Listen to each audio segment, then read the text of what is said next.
하나님께서 오늘도 저희들에게 예수 그리스도의 그 보혈의 은혜를 주시기 위해서 이 말씀 가운데로 불러주셨습니다. 그래서 예수 그리스도의 보혈이 우리의 능력이고 그것이 우리의 축복의 비결입니다.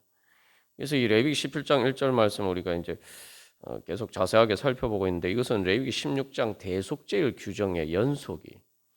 그래서 이제 대속죄를 통해서 성결하게 받은 그 은혜를 어떻게 우리가 삶 가운데 누릴 수 있느냐 그 기본적인 원리를 보여주는 것이 바로 17장입니다.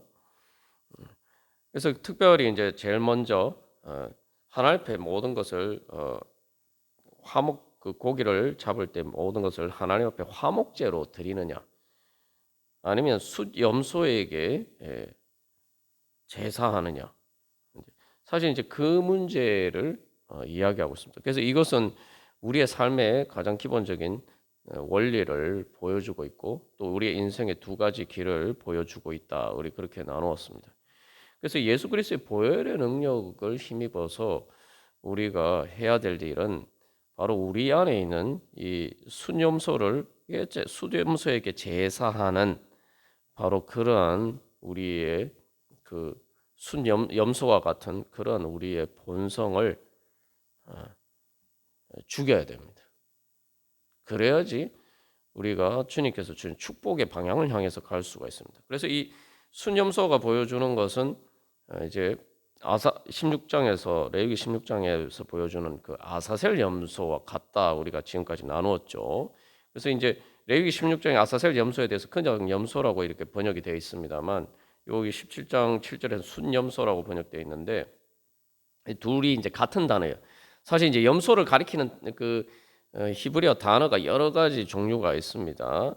그런데 이제 왜냐하면 뭐 어린 염소, 큰 염소, 순염소, 암염소 이 가리키는 말이 다 달라요. 근데 이 레위기 17장 7절 말씀과 16장의 아사셀 염소를 가리키는 말은 똑같이 순염소. 이것은 장성해서 말 그대로 뿔이 이렇게 나오고 털이 많고 그런 큰 염소를 이야기합니다. 그 염소들 중에서 제일 큰 염소죠. 그래서 이건 이제 레위기 4장에서 속죄제 제물에 대해서 이야기를 할 때 족장의 범죄에 대해서 속죄제를 드릴 때도 순염소를 드리라고 되어 있습니다. 그게 다 이제 똑같은 단어예요. 그래서 이게 우리 안에도 이런 순염소가 있다 이 말이죠. 우리 안에 이 우리가 예수님을 따라가기 위해서 예수님을 따라 축복의 길을 가기 위해서 이 부인해야 되는 순염소와 같은 우리의 자아가 있습니다. 근데 이게 이제 그 순염소라는 건 말 그대로 힘이 센 걸 의미해요. 실제로 이제 염소를 시골에서도 보면은 저도 염소를 끌고 가고 뭐 이렇게 해봤습니다만 이게 큰 염소 같은 건 진짜 순염소 같은 건 뿔도 큰 데다가 이 힘이 세기 때문에 이게 다루기가 만만치 않습니다. 우리 안에 이제 사실은 이 순염소와 같은 하나님께 불순종하는 이런 것들은 정말 힘이 셉니다. 어떻게 보면은 하나님을 따르는 성령의 인도하심을 따르는 우리의 영은 어떻게 보면은 양 같아요. 그것도 어린 양 같아.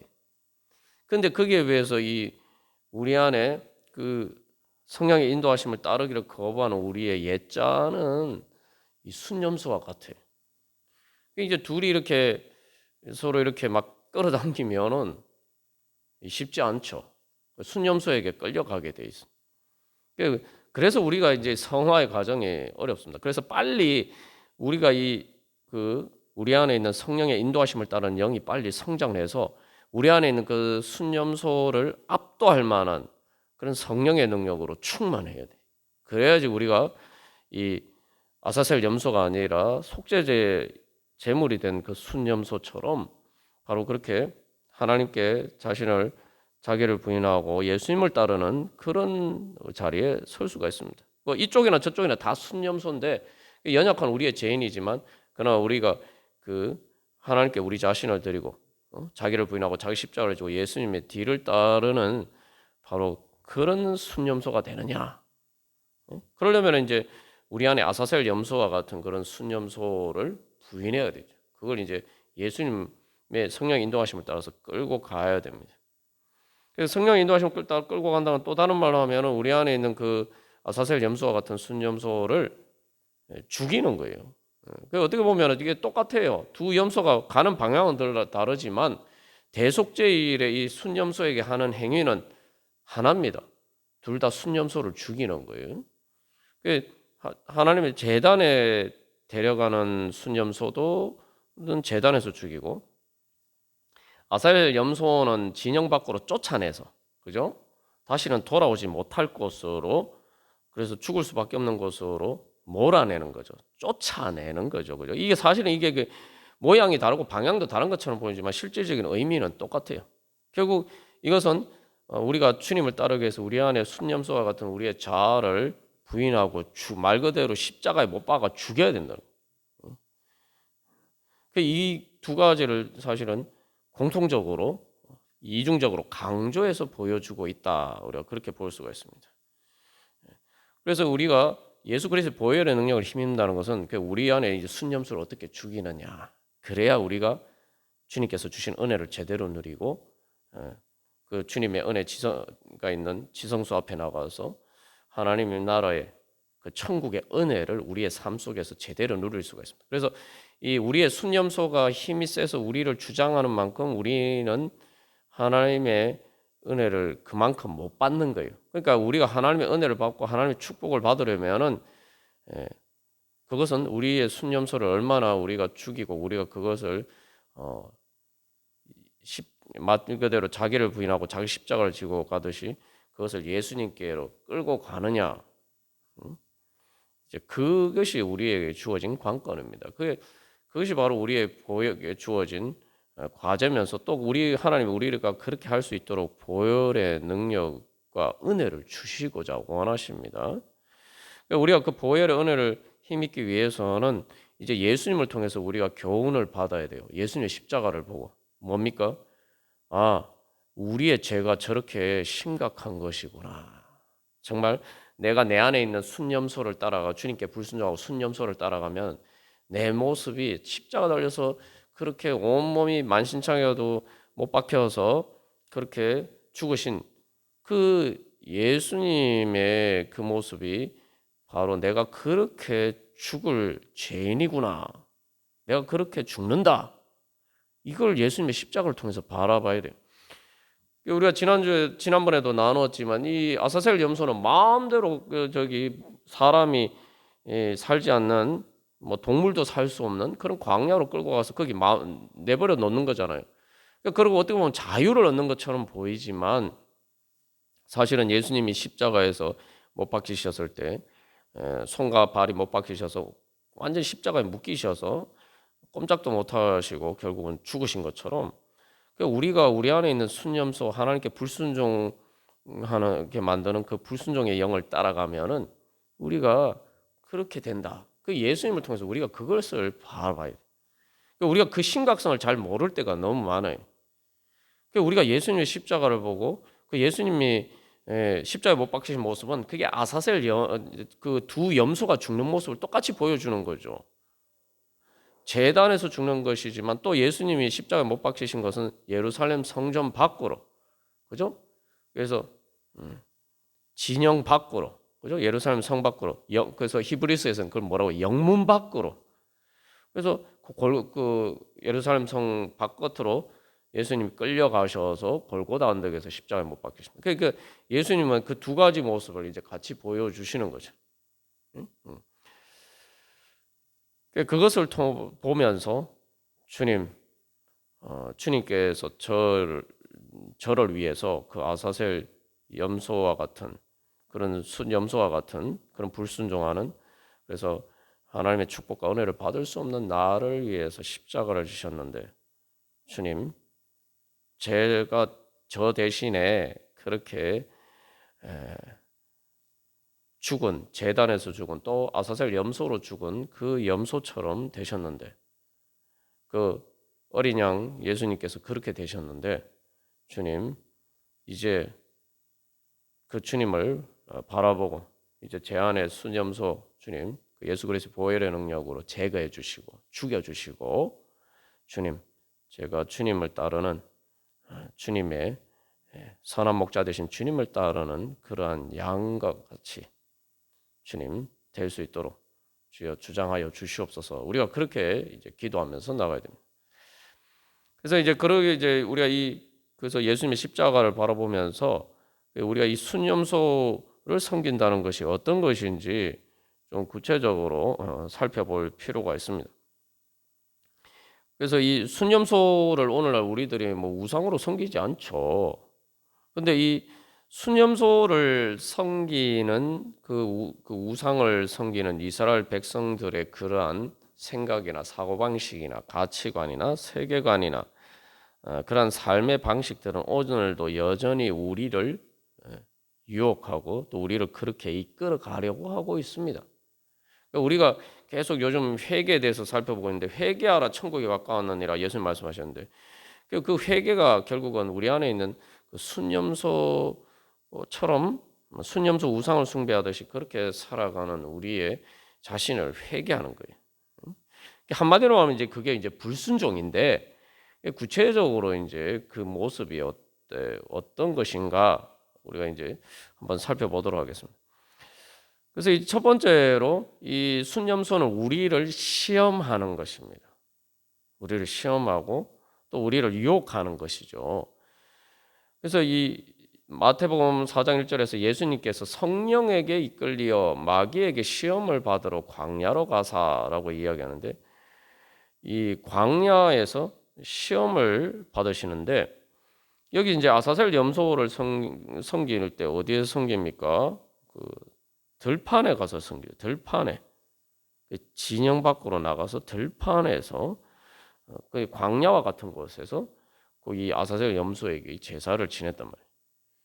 이게 그래서 이 순염소를 다른 곳에서는 귀신으로 번역하기도 합니다. 그래서 이 말 그대로 마귀를 상징하는 거예요. 우리 안에 그 마귀를 따라가는 그러한 우리를 제거해야 되는 거죠. 그래서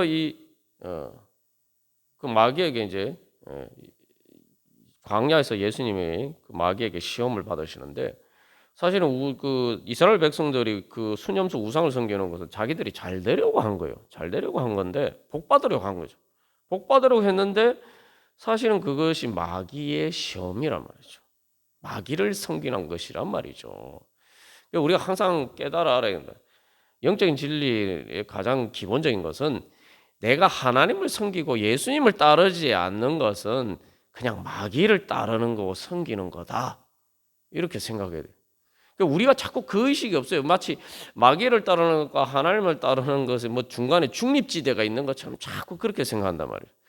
그래서 하나님을 따르는 것 이렇게 하면은 뭐 저도 그렇습니다만 하나님을 따르는 것에 대해서 부담스럽게 느낄 때도 많단 말이죠. 그것을 절거하지 않을 때가 많았어요. 그런데 우리가 한 가지 늘 생각해야 되는 것은 그게 어떤 것을 의미하느냐 반면적으로 생각해 보면은 우리가 무서워서 주님께 불순종할 수가 없습니다. 뭐냐면 내가 주님께 불순종하고 주님을 따르지 않는 것은 마귀를 따르고 마귀를 섬기는 것이다. 그래서 불순종의 아들들 가운데서 역사하는 영이라고 얘기하잖아요. 마귀를. 내가 주님을 따르지 않는 건 마귀를 따른 거예요. 주님을 따르지 않는다 이렇게 생각하면 뭐 내가 진짜 주님을 따라야 되나 이렇게 생각하지만 할 수도 있지만 주님을 따르지 않으면 마귀를 따르는 거다. 마귀를 따르게 만드는 그 순념소와 같은 그 힘들이 우리 안에 작용하기 때문이다. 그래서 내가 주님 따르는 게 부담스럽게 느껴진다. 우리가 이 가장 기본적인 이 영적인 진리를 항상 깨어 있으면은 우리가 두려워서도 이렇게 그 주님께 불순종할 수 없겠죠. 내가 나로 하여금 주님을 따르는 것을 부담스럽게 만드는 것은 내 안에 작용하는 그 마귀가 시험하고 나를 이끌어가고자 하는 그 힘이 우리 안에 작용하고 있는 것이다. 이걸 깨달아라. 그럼 끔찍하잖아요, 그죠? 아이고 내가 마귀를 섬긴다고? 끔찍하죠. 내가 귀신을 섬긴다고? 아유 끔찍해라, 그죠? 자, 그래서 이제 이 두 번째로 우리가 이제 또 이 말씀을 통해서 알아야 되는 것은, 그래서 이 아사셀 염소를 신으로 섬기는 게 아니라 이 쫓아내서 죽여야 돼요. 그래서 16장에서 이제 그 죽이잖아요. 그래서 이거는 말 그대로 우리가 물리쳐야 할 이제 시험이라는 거죠. 자, 근데 문제는 뭐냐면 이제 세 번째로 보면 이 문제가 뭐냐면 왜 이게 어렵느냐? 세상은 그 순염소를 신으로 섬겨요. 우리는 예수님을 따르기 위해서는 쫓아내야 되는데 세상은 쫓아내는 게 아니라 오히려 그걸 신으로 섬긴단 말이죠. 예. 그러면 이 순염소 우상이 도대체 어디서 왔냐? 왜 이스라엘 백성들이 순염소 우상을 섬기느냐? 원래 이제 가나안의 바알 신을 섬기는 그 우상 숭배는 이런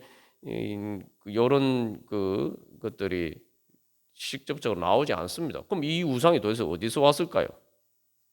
어디서 왔겠습니까? 애굽에서 왔죠. 이집트에서 왔어요. 그러니까 이 아사 순염소를 누가 섬기느냐? 애굽 사람들이 섬기고 바로가 섬기는 우상이 순염소 우상입니다. 그래서 이제 광야에서 왜 이스라엘 백성들이 순염소를 섬기는 그런 관행이 있을까? 이거 애굽에서 배워온 거예요. 애굽에서 하던 걸 그대로 이렇게 따라하는 거예요.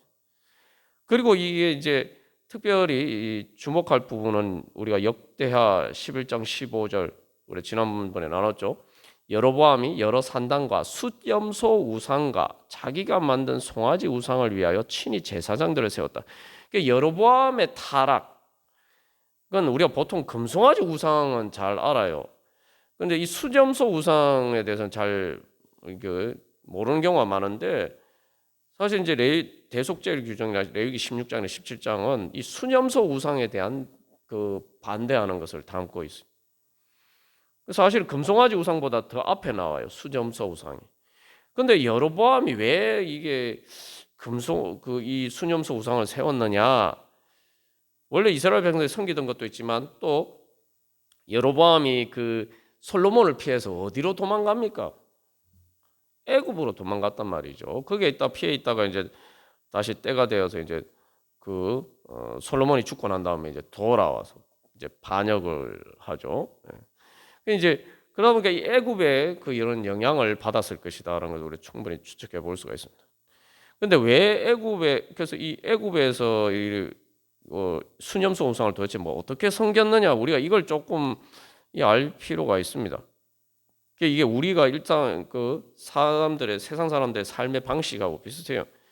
이제 요 순염소 애굽 사람들이 섬기던 순염소 우상을 이름은 바네브 제데트라고 하는데 이게 멘데스의 순염소라고 해요. 이게 멘데스라는 이제 이집트 애굽의 그 지역이 있는데 요 나일강 삼각주 이집트의 핵심 지역에 있는 이집트의 종교 중심지예요. 여기 정치적인 중심지기도 했고, 그래서 가장 중요한 이집트의 종교 중심지인데 거기에서 섬기는 대표적인 우상이 순염소 우상이에요. 이 순염소 우상이 그럼 어떤 우상이길래 그 이집트 사람들이 그렇게 섬겨? 그냥 이제 여러 우상도 있죠. 우상들이 많은데 그 중에 제일 이렇게 중요한 우상으로 이제 섬기는데, 이집트 사람들에게 제일 중요한 신이 오시리스라는 신인데 최고의 신이죠. 근데 이제 실제로 이 순염소 우상을 오시리스와 동일시하기도 했습니다. 이게 이제 오시리스가 쉽게 말하면은 이제 전쟁을 해서 이렇게 죽음의 신에게 전쟁에서 패해서 죽었단 말이죠. 죽었는데 이제 오시리스의 아내 이시스라는 여신이 오시리스를 살리기 위해서 바로 이 순염소 신을 이용해서 이제 이 오시리스를 살립니다. 그러니까 이게 오시리스가 부활하고서 그래서 영생한다. 그래서 사후세계, 지상의 세계는 바로가 다스리고 사후세계는 오시리스가 다스린다. 그러니까 이 바로를 이제 상징하는 것이기도 하죠. 어쨌든 중요한 것은 이 오시리스는 그래서 부활과 영생의 능력, 부활해서 영생하는 신인데, 이 오시리스로 하여금 부활하고 영생하게 만드는 능력을 준 게 바로 이 순염소 우상이라는 거죠. 그러니까 이 여로보암이 애굽에서 이렇게 있다가 와서 결국은 이게 그 원래 이스라엘 백성들이 뭐 섬기던 그런 관습도 있겠지만 여기 다시 그 쉽게 말하면 바로가 섬기던 애굽에서 제일 중요하게 생각하는 그 우상이란 말이죠. 그래서 이게 아마 여로보암이 그래서 이 수념소 우상을 세웠다. 우리가 그렇게 볼 수도 있습니다. 근데 이제 이 수념소 우상이 어떻게 보면 부활과 영생에 힘을 줬다 이렇게 이야기하지만 이것은 또 사실은 죽음의 신이에요. 지하 세계를 지배하는. 근데 여기 보시고 이게 중요한 건데 오시리스는 사후 세계를 지배하는 것인데 사실은 부활과 영생의 그런 사후 세계라고 하지만 진정한 부활과 영생을 주지 못하기 때문에 그건 사실은 또한 지하 세계의 신, 죽음의 신을 또 의미하기도 하죠. 이게 이중적인 의미가 있어요. 이게 무슨 의미라니? 그게 그래서 이게 애굽에서 사실은 그 애굽의 풍요를 상징하는 것이기도 해요. 근데 이게 뭐냐면 세상에서 애굽이라는 것은 세상을 상징하는데 그 중에서도 이 애굽은 말 그대로 최고로 풍요로운 그러한 곳을 상징합니다. 세상의 영광이 충만한 곳, 세상의 영광이 가장 빛나는 것처럼 보이는 게 애굽이. 우리가 오늘날도 보면은 이집트의 피라미드과 같은 지금까지 남아 있는 그런 거대한 건축물이 뭐 어디 있습니까? 애굽은 세상의 최고의 영광을 보여주고 수점소 우상은 바로 그걸 보여주는 거예요. 그러나 실상은 그 영광을 추구해봤자 결국은 사후 세계, 뭐 부활과 영생을 이야기하지만 결국은 우리 지하 세계, 죽음의 신이고 결국은 애굽처럼 풍요한 것처럼 보이지만 사실은 광야 같은 세상을 만드는 원인이 된다는 거지. 애국과 같은 풍요를 가져다 준다고 해서 그 수점소 우상을 섬겼지만 그러나 실상은 그것을 섬겼을 때에 우리가 사는 세상은 또 우리 개인의 삶도 마찬가지고 광야 같은 세상이 되고 만다는 거예요. 지하 세계. 그래서 우리를 죽게 만들고 우리의 삶을 지옥처럼 만드는 것이 수점소 우상을 숭배하면 그렇게 된다는 거예요. 그래서 이스라엘 백성들이 광야에 있잖아요. 광야에 있다는 게 이게 뭘 의미하느냐? 우리가 세상을 뭐 흔히 광야 같은 세상이라고 이야기하잖아. 근데 세상의 영광을 보면은 얼마나 좋습니까? 그래서 우리가 광야 같은 세상 얘기하지만 사실은 우리가 세상의 영광을 추구하면서 살 때가 많아요. 그걸 부러워하면서 살 때가 많습니다. 그런데 이스라엘 백성들 하나님이 출애굽 해주셨다 이걸 통해서 보여주는 출애굽에서 광야 있는데 우리가 진짜 출애굽 하려면은 하나님의 구원을 받으려면은 세상의 영광을 이라는 것이 세상의 영광으로 가득한 세상이 그런 세상의 영광을 추구하면 우리의 삶은 광야와 같은 것이다. 그게 영광이 아니라 우리를 죽이는 광야와 같은 것이다. 이걸 제일 먼저 깨달아 알아야지 우리가 진짜 출애굽할 수가 있어요. 하나님의 구원을 바랄 수 있죠. 예수님 믿는 것도 마찬가지 아닙니까? 예수님 믿는 것도 내가 예수님 안 믿으면은 소망이 없다. 내가 이 세상이 정말 광야 같다. 이 깨달음이 있어야지 예수님께서 인도하시는 그 가나안 땅 천국 하나님 나라를 소망하면서 우리가 예수님 믿을 수 있는 거죠. 그러니까 그 믿음이 없기 때문에 그 믿음이 우리에게 부족하고 그 믿음이 약하기 때문에 자꾸 우리 안에 있는 수념소를 우상을 섬기는 거예요. 그래서 마치 그 세상의 영광을 얻으면은 내가 행복해질 것처럼 그렇게 착각하면서 그렇게 산단 말이죠. 그러나 우리가 뭐 지난번에 나눈 것처럼 이게 결국은 이 들판에서 이렇게 지낸다고 하지만 이게 사실은 우리 무덤에서 이렇게 뭔가 이렇게 숭배하는 마치 우리가 성묘 가서 이렇게 조상신을 섬기듯이 무덤을 보여주고 있어요. 그 사실 그 자리가 무덤의 자리인 거죠. 뭐 이스라엘, 이집트 사람들이 뭐 그래서 수념소 우상을 통해서 오시리스가 영생의 부활과 영생의 부활의 힘을 얻어서 그래서 그 힘으로 부활해 가지고 뭐 영생을 누린다. 그래서 나도 오시리스처럼 영생하고 싶다. 뭐 이스라엘, 이집트 사람들이 그렇게 소망했어요. 그러나 수념소 우상을 섬기는 것은 절대 우리에게 그런 것을 주지 못하고 오히려 수점소 우상을 섬기는 자리는 광야와 같은 자리. 그 광야와 같은 자리라는 것은 죽음의 자리, 무덤이라는 거죠. 무덤의 영광이 아무리 화려해봐야 여러분 세상에 살 생명의 영광에 비하면 아무것도 아닙니다. 진시황이 뭐 아방궁처럼 자기 무덤을 꾸몄는데 사실 지금도 그 무덤 발굴도 제대로 안 됐어요. 그래서 실제로 어떤지 모르는데 그 무덤이 아무리 화려한들 여러분 이 이제 조금 있으면 꽃이 피고 만발하는 봄이 오는데 이 자연의 아름다운 봄에서 아주 소박한 사람들이 즐길 수 있는 그 행복도 주지 못하는 것이 진시황의 무덤입니다. 이집트의 피라미드도 마찬가지예요. 피라미드 다 무덤 아닙니까?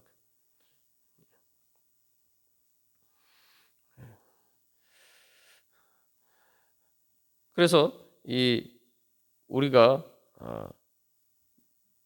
정말 부활하신 예수님, 정말 우리에게 영생을 주신 그 예수님을 믿고 그 영원히 살아계신 하나님을 섬기는 삶을 살지 않으면은 우리의 인생이라는 것이 광야에서 무덤에서 사는 삶과 같다. 이것을 이제 깨달아야 됩니다. 그러니까 뭐 우리가 뭐 예수 믿으면 뭐 당연히 뭐 그렇다 이렇게 생각하지만 우리가 막상 일상생활을 살 때는 마치 그렇지 않은 것처럼 자꾸 살아가요. 세상에 눈에 보이는 게 다 그렇습니까? 그렇죠. 그래서 이제 세상이 수점소신을 섬긴다는 것은 이 겉으로 보면 어떤 영광과 뭐 부활과 영생을 추구하는 것처럼 보이지만 실상은 죽음의 신을 섬기는 것이에요. 말 그대로 죽음을 신으로 섬기는 거예요. 말 그대로 우리를 살릴 수 없는 우리를 죽음에서 살려줄 수 없는 것을 우리가 섬기면서 사니까 우리가 부활과 영생을 얻지 못하고 진정한 하나님 주신 참 행복을 얻지 못하는 거예요. 어떻게 보면 이게 상식적으로 생각하면 당연한 거 아닙니까? 우리가 내가 세상에서 영광으로 생각하는 것들이 정말 나를 죽음에서 구원해 줄 수 있는 것인가? 우리 항상 이것을 근본적으로 생각해 봐야 돼요. 우리 지난주에 설교 말씀에서도 나눴지만 내가 주님 앞에서 주님을 따르느냐 아니면 불순종하느냐 이 선택에 놓였을 때도 항상 무엇이 나를 진짜 살려줄 수 있느냐 항상 그걸 먼저 생각해야 돼요. 날 살려줄 수 없는 걸 따르면은 난 살 수가 없어요. 그냥 이게 뭐 너무 당연한 거죠. 그래서 이집트 사람들이 수점소를 섬기는데 우상을 섬기는데 그래서 그걸 따라 이스라엘 백성이 섬기는데 그 수점소 우상이 기본적으로 의미하는 거는 다산이에요. 그 생식력이고 그 이제 쉽게 말하면 보통 세상적인 축복이죠. 예? 세상적인 축복, 세상적인 풍요. 근데 세상적인 풍요가 우리를 진짜 나를 죽음에서 살려줄 수 있는가? 내가 지금 주님을 따르니까 내가 주님께 순종할 것이냐? 아니면은 그것이 부담스러워서 내가 불순종하느냐 할 때 이 두 가지를 놓고 해서 어느 것이 나를 살려줄 수 있느냐?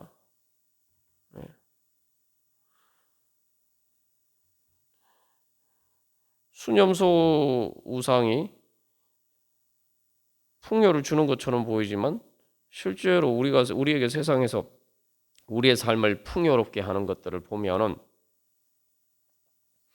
그것들 중에 우리를 죽음에서 구원해 줄 수 있는 것이 무엇이 있습니까? 그 중에 어떤 것도 우리를 죽음에서 구원해 줄 수 없죠.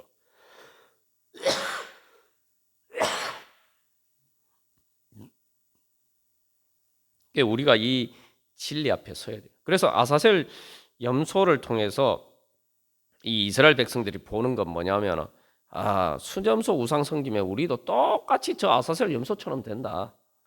막 자유롭게 마음대로 하나님께 불순종하고 사는 것처럼 보이지만 결국은 저 가서 광야에 가서 죽게 된다. 비참하게 죽게 된다. 저렇게 주님께 불순종하고 뭔가 이렇게 그렇게 살면은 그것은 절대 우리를 살려주지 못한다. 우리를 살려주는 것은 우리가 그 제단에 드려지는 수염소처럼 우리가 주님께 순종하면서 말 그대로 죽기까지 순종하면서 우리가 말 그대로 생명을 바쳐 주님께 순종하듯이 그렇게 우리가 주님께 우리 자신을 드려야지 그것이 우리를 살려줄 수 있다.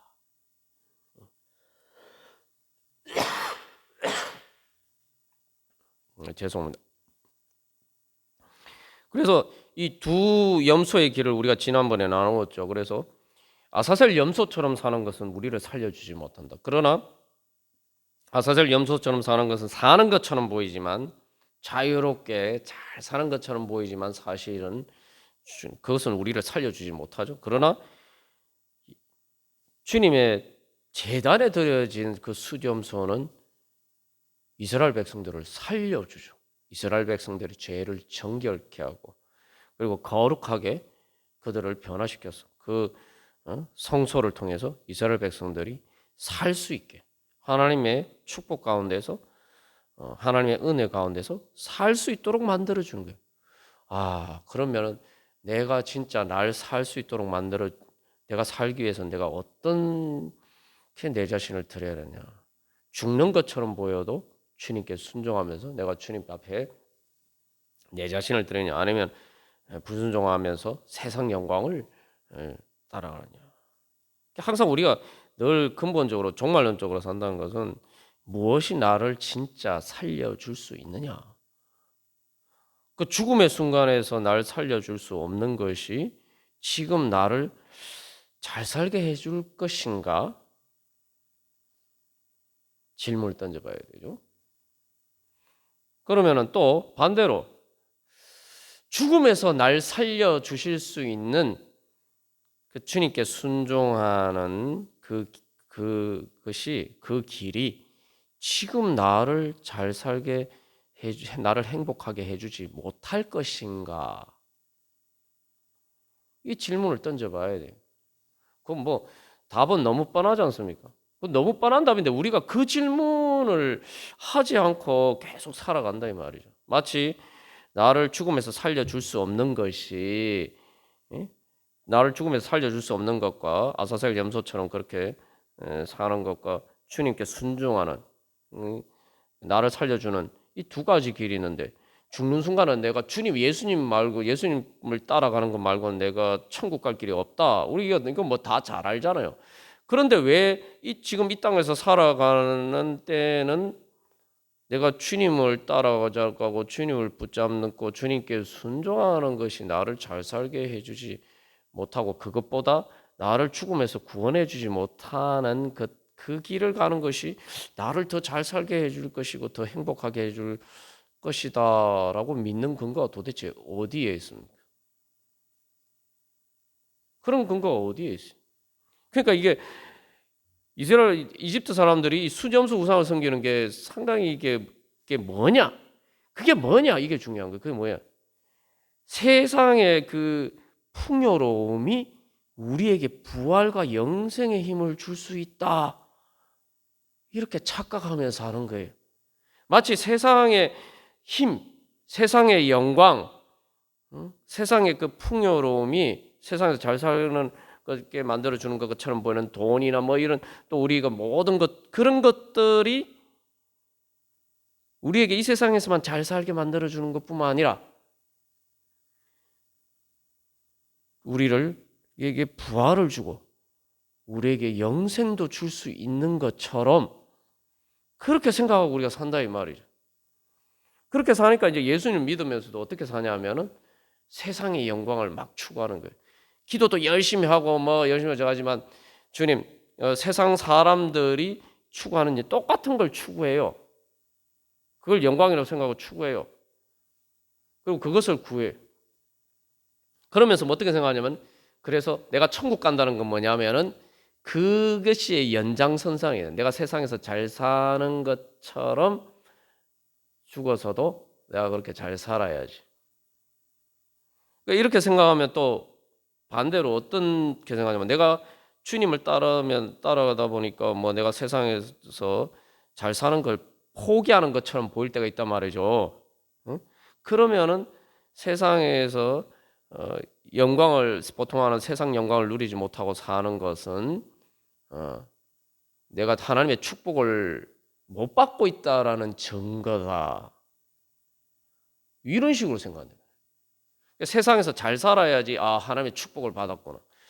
내가 세상에서 못 살고 그러면은 하나님의 축복을 안 받은 것처럼 그런 식으로 생각한단 말이죠.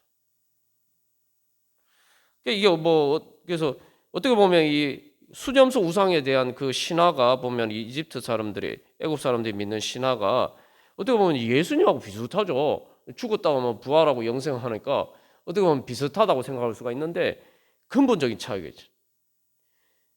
예수님이 보여주신 건 십자가에 달리신 바로 인생의 제일 밑바닥에서 제일 비참하게 되신 그분이 부활하셨다는 것이고, 그래서 보좌에 앉으신 어린 양이라고 하죠. 그러니까 인생에서 제일 비참하게 되신 분이 대신 된 예수님이 부활하고, 그리고 그분이 우리에게 영생을 주실 수 있다 이것이고, 수점소 우상은 그게 아니에요. 반대예요. 세상에 영광을 줄 수 있는 것이 우리에게 부활과 영생을 줄 수 있다 이렇게 생각하죠. 예수님 십자가 사건에 비춰보면 로마 제국 빌라도 로마 제국의 영광, 그 세상 권력이 부활과 영생을 줄 수 있다. 그래서 실제로 로마 황제를 소테르라고 구세주, 우리가 보통 예수님께 말하는 구세주를 로마 황제를 지칭하는 원래 표현이었단 말이죠.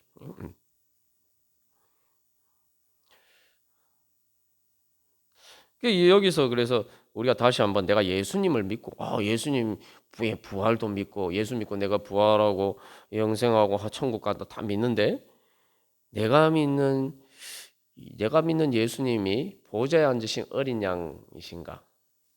네? 그리고 대속죄일에 등장하는 그 아사셀 염소와 같은 예수님을 믿고 있는가? 아니면 이집트 사람들이 섬기던 또 이스라엘 백성들이 그것을 따라 섬기던 그런 수점소 우상으로서 예수님을 생각하고 있지 않나요? 어떻게 보면 우리가 예수님을 믿는다고 하면서 예수님이 주시는 그 부활의 은혜, 천국의 은혜를 제대로 누리지 못하는 이유는 우리가 예수님을 믿는다고 하면서도 실제로는 수점소 우상의 모습을 한 예수님을 그것을 예수님이라고 믿고 있다는 것이죠. 그러니까 여로보암의 금송아지 우상 우리가 잘 알죠. 금송아지 우상이 뭡니까? 여로보암이 얘기하잖아요. 야, 이 그 금송아지 우상 너 예루살렘에 갈 필요 없어. 예루살렘에 가서 섬기지 말고 이 금송아지 우상이 우리가 섬기는 여호와 하나님이다. 그 얘기하는 거 아니에요. 그 수점소 우상도 마찬가지. 우리 안에 그런 수점소의 우상을 예수님을 자꾸 수점소 우상처럼 그러니까 그건 실제로는 예수님이 아니죠. 수점소 우상을 섬기면서 예수님을 믿는다라고 생각하는 그런 우리의 우상들이 깨어져야 돼. 그런 우상들이 깨어질수록 깨어져 가면서 정말 참 십자가를 지신 예수님. 그 예수님을 우리가 진짜 믿을 때에 우리 바로 그 예수님께서 우리에게 부활과 영생과 하나님 나라를 주신 그 예수님께서 주시는 그러한 은혜를 우리가 받을 수 있을 줄 믿습니다. 우리가 주님 이 사순절 기간에 주님 다시 한번 제가 주님 새로운 부활의 지경으로 나아가기를 원합니다. 그래서 주님 제가 예수님 믿고 따른다고 하면서 제가 아직도 수점소 우상을 섬기고 있지 않습니까? 제 안에 있는 그러한 수점소 우상을 깨뜨려 주시고 보게 하여 주시고 그것을 깨뜨려 주시옵소서. 그래서 주님, 제가 정말 십자가를 지신 예수님, 그래서 정말 우리에게 부활과 영생과 천국의 은혜를 주시는 예수님, 주여 제가 새롭게 만나고 주님 그 은혜 가운데 나아가게 하여 주시옵소서. 우리 함께 기도하겠습니다.